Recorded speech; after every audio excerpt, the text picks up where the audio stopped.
इंदौर में दूषित पानी से हुई मौतों ने प्रदेश ही नहीं बल्कि पूरे देश को झकझोर कर रख दिया है। भागीरथपुरा इलाके में सीवर का पानी पीने के जल स्रोत से मिल जाने से डायरिया फैला और कई लोगों की जान चली गई। ये मामला प्रदेश और राष्ट्रीय स्तर पर सुर्खियों में रहा और पीने के पानी की गुणवत्ता को लेकर गंभीर सवाल खड़े हुए हैं। यह गंदा पानी यमुना नदी का नहीं बल्कि मध्य प्रदेश के सिंगापुर कहे जाने वाले सिंगरौली जिले का है, जहां की जनता को अदानी ग्रुप ने मौत के मुहाने में पहुंचा दिया है। अगर इसी तरह से लापरवाही चलती रही और प्रशासन अपनी नींद से नहीं जागा तो फिर घंटा हिलाने के अलावा कुछ भी नहीं रह जाएगा और लोग मौत के मुंह में चले जाएंगे।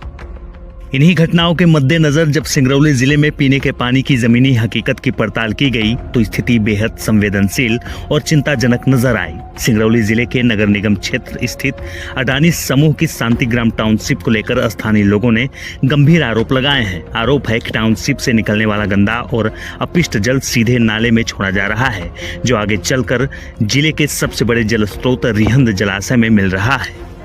गौरतलब है कि रिहंद जलाशय का पानी नगर निगम सिंगरौली के कई वार्डों के साथ साथ एनसीएल और एनटीपीसी की टाउनशिप में भी सप्लाई किया जाता है। इसी पानी का उपयोग हजारों लोग पीने, नहाने और दैनिक घरेलू कार्यों के लिए करते हैं। ऐसे में यदि जलाशय में दूषित पानी मिल रहा है तो यह सीधे तौर पर जन स्वास्थ्य के लिए गंभीर खतरे की घंटी है। स्थानीय लोगों का कहना है कि इंदौर जैसी घटनाओं से सबक लेते हुए प्रशासन को इस मामले में तत्काल हस्तक्षेप करना चाहिए। उन्होंने मांग की है कि पूरे मामले की निष्पक्ष जांच कराई जाए और यदि आरोप सही पाए जाते हैं तो जिम्मेदार संस्थानों पर सख्त कार्रवाई की जाए। लोगों का साफ कहना है कि समय रहते कदम नहीं उठाए गए तो सिंगरौली भी बड़े स्वास्थ्य संकट की ओर बढ़ सकता है। वहीं मामले को लेकर नगर निगम कमिश्नर सविता प्रधान ने मामले पर जाँच की बात कही है। नाम तो विकास शाह है। पानी जो है तो यही अडानी टाउनशिप का जो है तो पूरा पानी कचरा निकलता रहता है। लाइटिंग उधर देवरा पार साइड तो और ज़्यादा नाले में लाइटिंग वाइटिंग बह रहा है, जो कि हम लोग मतलब नहाने के लिए तो बात ही छोड़ दीजिए, मतलब कोई हाथ तक नहीं लगा सकता कि थोड़ा कम से कम लाइटिंग वाइटिंग फ्रेश व्रेश अगर किसी को लग जाए। पानी महका था, महकने के लिए बहुत ज़्यादा बदबू। इसमें एक हाथ अगर डाल दीजिए तो कुछ समय से निकालिए तो हाथ भी बदबू मारने का प्रयास करता है। कोई मान लीजिए मेहमान आया, कोई आया तो पानी को नहीं छू सकता कि पानी को कोई छू सकता। कब से इसमें चला था? अरे तो मान लीजिए करीबन जब से बना हुआ है तब से सही स्थिति चल रही है। ये पानी कहाँ जाता है बह के? ये पानी पूरा रैंडम डेम चला जा रहा है ना बह के। ये गंदा पानी? हाँ, गंदा पानी।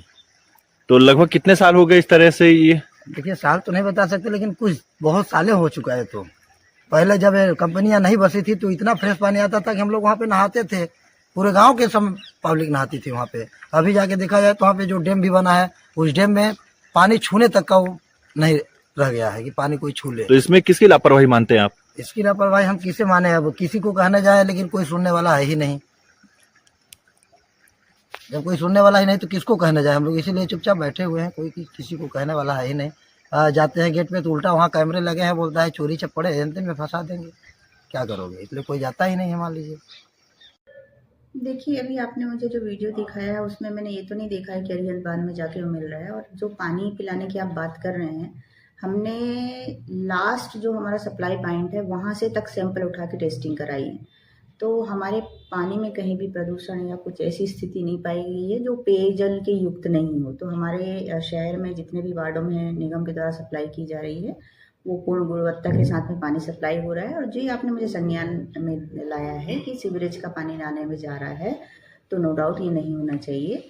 तो अभी हमारे यहाँ सीवरेज का प्लान भी चल रहा है और क्योंकि एसआर की कॉलोनी है जैसा कि आप बता रहे हैं, तो उन्हें भी इस संबंध में ध्यान दिलाने की आवश्यकता होगी। तो मैं चर्चा करके इसमें क्या सॉल्यूशन निकल सकता है बेस्ट ऑप्शन ढूंढने का प्रयास